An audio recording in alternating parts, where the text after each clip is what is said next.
খালেদা জিয়ার প্রতি আস্থা রাখেন, বিশ্বাস রাখেন, তারেক রহমানের প্রতি আস্থা রাখেন। ইনশাল্লাহ এই দেশের মাটিতে বিএনপির সাইনবোর্ডে যদি কেউ চাঁদাবাজি করে, আগামী দিনে বিএনপির সাইনবোর্ডে যদি কেউ হত্যাকাণ্ড চালায়, তাদের 20 দাঁত ছাত্র জনতা ভেঙে ফেলবেন। এদেশের মানুষ আপনাদের পাশে থাকবে, তবে সুযোগটা তো আগে দিবেন। আরে ভাই, এখনো তো বিএনপি বা জামাত কেউ ক্ষমতা আসে নাই, তাহলে আপনারা এখনই যদি মানুষের আমল নামা পরিষ্কার করে দেন, তাহলে আপনারা কি বড় পণ্ডিত হয়ে গেলেন? আপনারা কি আল্লাহর ওলি নাকি?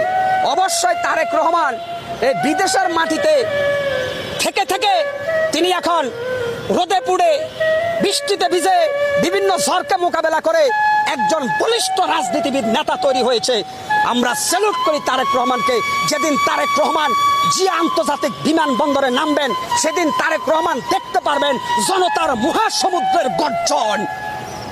একটা স্লোগান হবে, তারেক রহমান বীরের বেশে আসবে ফিরে বাংলাদেশে।